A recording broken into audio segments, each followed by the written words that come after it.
अगली बात करते हैं दोस्तों, ordinance to the amendment of Kerala Lokayukta act. अभी हुआ क्या है, केरला के जो गवर्नर हैं, ठीक है, उन्होंने इस अमेंडमेंट के ऊपर में जो है ये ऑर्डिनेंस जो है पास हुआ है। अभी ये ऑर्डिनेंस क्या हुआ है, पास हुआ है। ऑर्डिनेंस का मतलब क्या होता है, अध्यादेश। अच्छा, अध्यादेश क्या होता है दोस्तों, देखो अध्यादेश, देखो कॉन्स्टिट्यूशन के अंदर में लॉ की कौन बनाता है भाई, कॉन्स्टिट्यूशन के अंदर में लॉ कौन बनाता है, कानून कौन बनाता है। देखो दो लेवल पे है, पहले लेवल कौन है, सेंटर लेवल, और दूसरा लेवल कौन सा है दोस्तों, आपका स्टेट लेवल।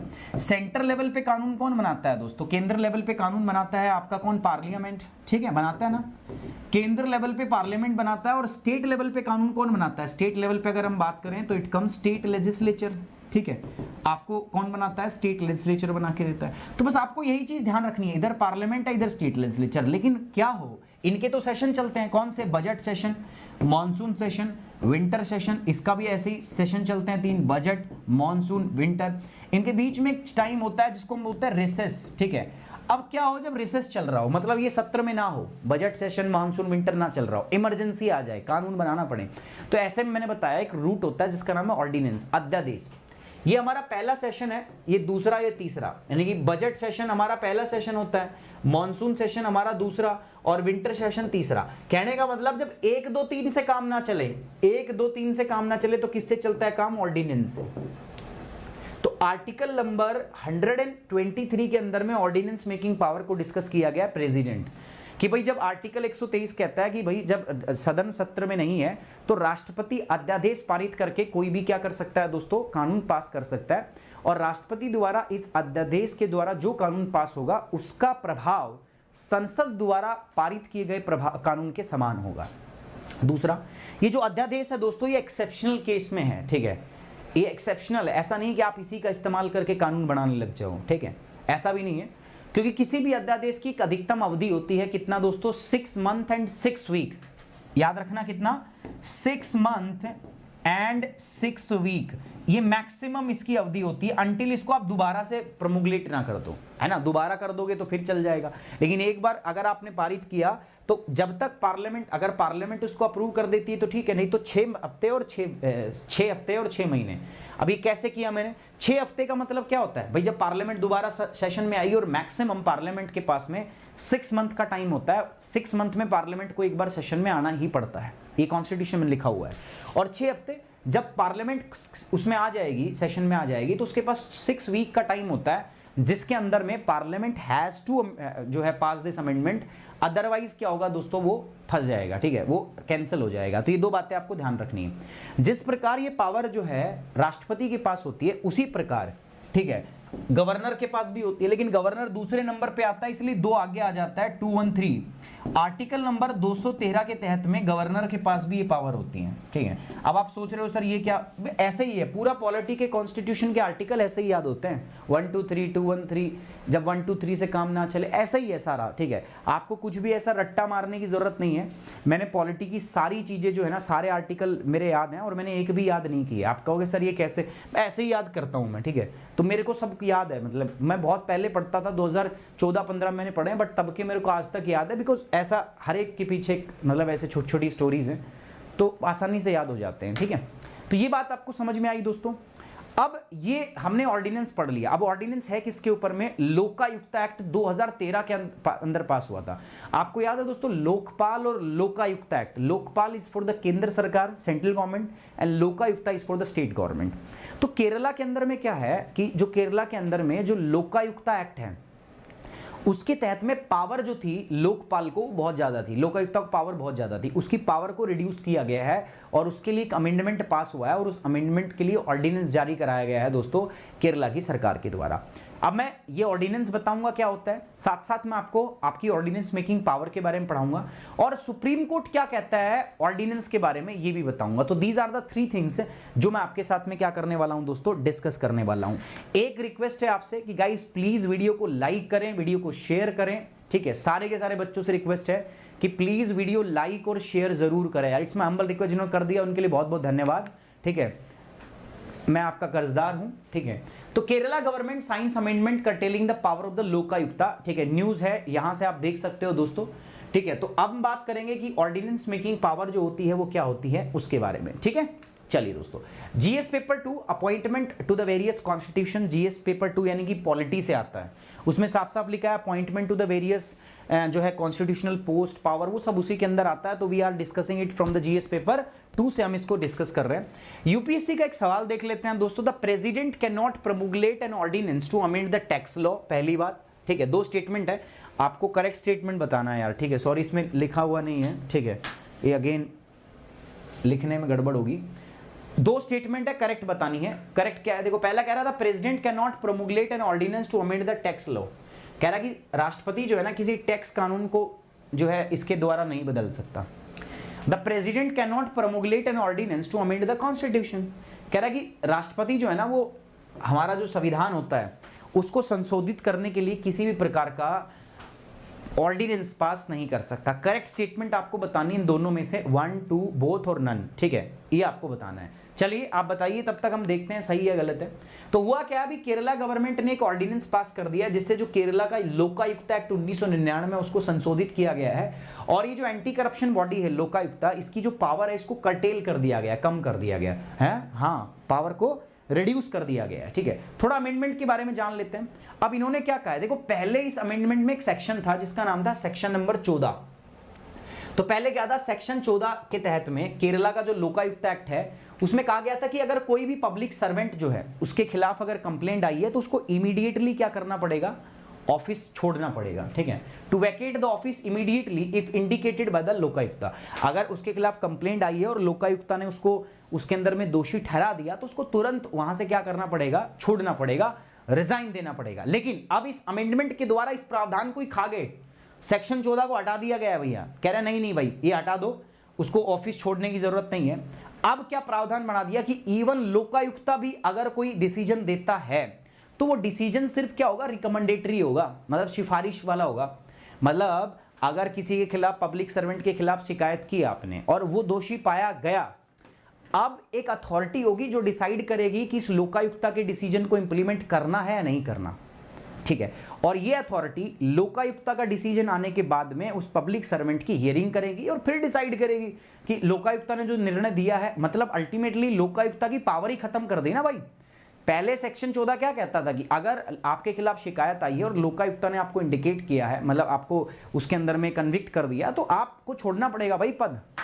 लेकिन अब कह रहे हैं कि नहीं, ऐसी कोई जरूरत नहीं है, सेक्शन 14 को गायब ही कर दिया, 14 को गायब कर दिया।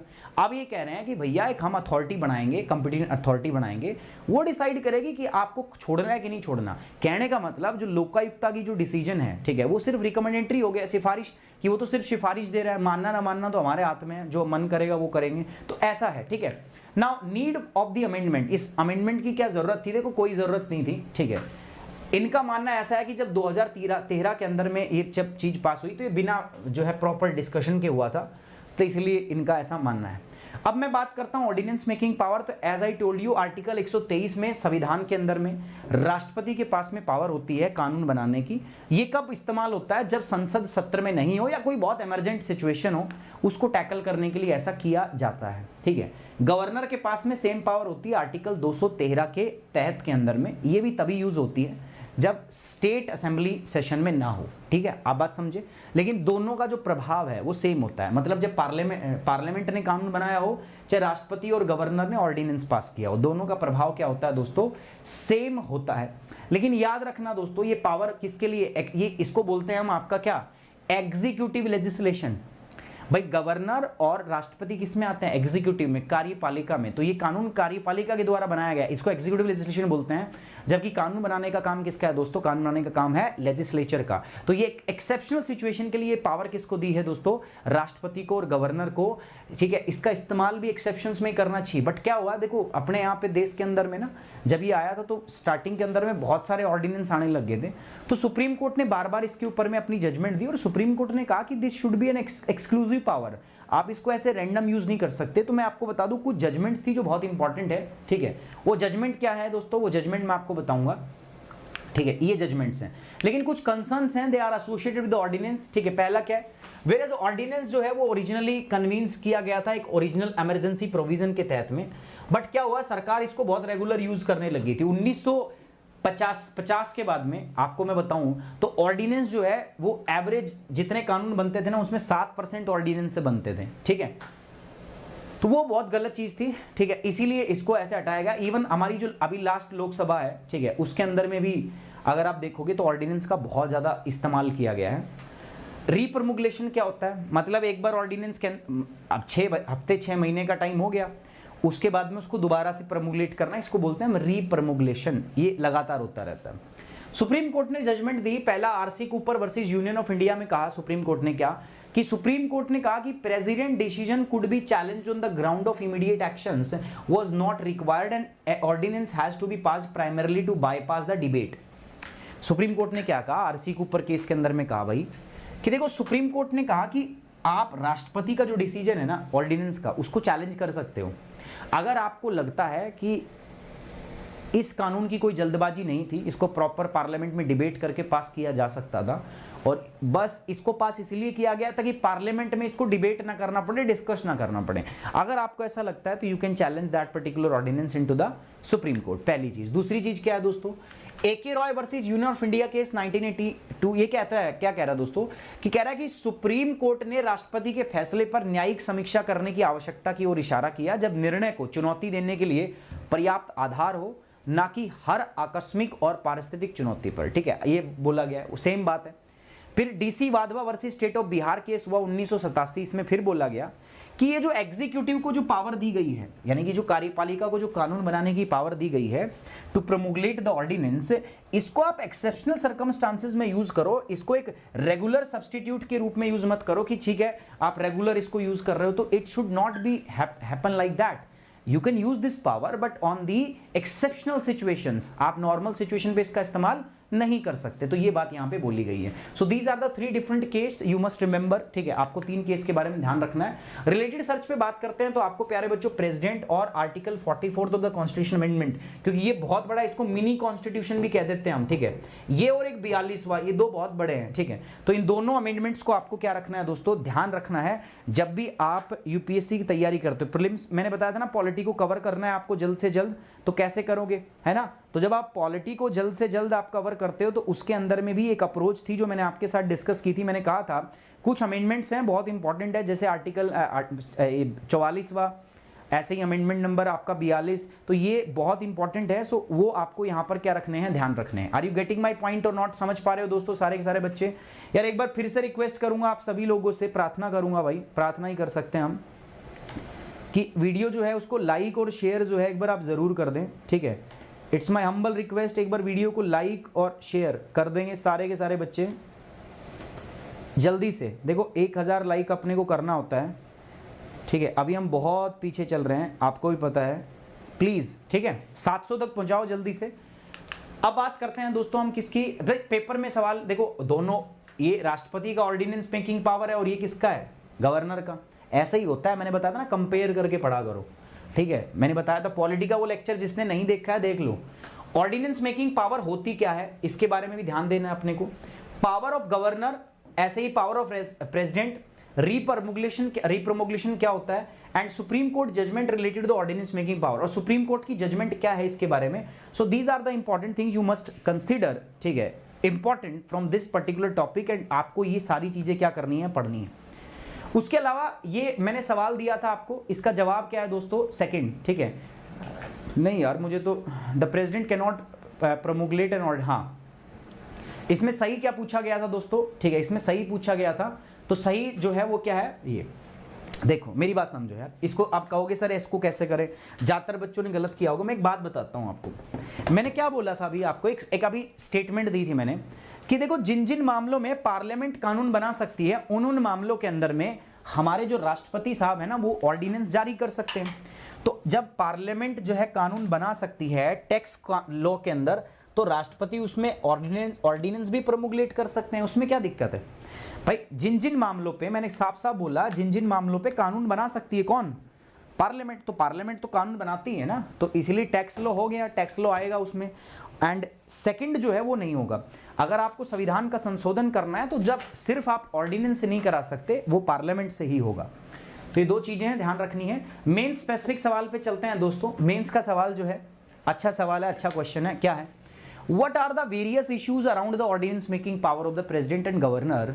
ठीक है भाई, गवर्नर और ये सीधा सीधा ना पॉलिटी लक्ष्मीकांत की किताब में है, सीधा का सीधा। ठीक है, 150 वर्ड में लिखना है आपको सिर्फ। Also discuss the safeguard which are in the place. अब ये क्या है, अब इसके अंदर में आप सुप्रीम कोर्ट की जो जजमेंट अभी मैंने पढ़ाई, RC Cooper case, state of Bihar, ठीक है वो वाला, तो ये सब अगर आप कर दोगे ना बहुत अच्छे से क्वेश्चन को आप कर दोगे। मैंने सिंपल पूछा है कि राष्ट्रपति और राज्यपाल की जो गवर्नर की जो ऑर्डिनेंस मेकिंग पावर होती है उससे जुड़े हुए मुद्दे क्या हैं और आपको कैसे लगता है कि इनका गलत इस्तेमाल हो सकता है और उन इस्तेमाल को रोकने के लिए सेफगार्ड क्या है हमारे संविधान में। मुझे नहीं लगता कोई बच्चा इसको नहीं बता पाएगा क्योंकि मैंने खुद पढ़ाया है। ठीक है, इसी टॉपिक में मैंने पढ़ाया है। कोशिश करना लिखने की, नहीं तो बाकी देखो तुम्हारी मर्जी है, मैं सिर्फ कह सकता हूं यार। ठीक है, मुझे पता है मेरे कहने के बावजूद भी आप लोग नहीं करोगे, बट फिर भी ठीक है, अगर कर लोगे तो क्या है दोस्तों, it would be like a good thing for your preparation. So इसके ऊपर आंसर लिखना है। ठीक है, आप कोशिश करना, फिर हम बता देंगे कैसे आपको मॉडल आंसर इसके अंदर में फ्रेम करना है। एंड साथ ही साथ में दोस्तों देखो, मेरे साथ जुड़ के आप प्लस कोर्स भी कर सकते हो। प्लस कोर्स करने के लिए दोस्तों मैं आपको बताता हूँ, ये जीएस का प्लस कोर्स है। तो यहाँ पर आप प्लस और आइकॉनिक 2 प्रकार के सब्सक्रिप्शन जो है आप यहाँ पे ले सकते हो दोस्तों प्यारे बच्चों। ये आपके सब्सक्रिप्शन का प्राइस है 6 महीने, 1 साल, 2 साल, 3 साल। ठीक है, ये इधर है आइकॉनिक का सब्सक्रिप्शन है 1 साल, 2 साल और 3 साल का, ले सकते हो। कोड आपका क्या रहेगा, सुमित 10। तो ये मेरा टेलीग्राम चैनल है, पीडीएफ यहाँ दे दूंगा मैं, साथ साथ ये अपना कोड है। ठीक है, इसको यूज करना है to get the 10% off Unacademy. I hope you like the session, you enjoy the session. So guys please like the video, share it and subscribe the channel.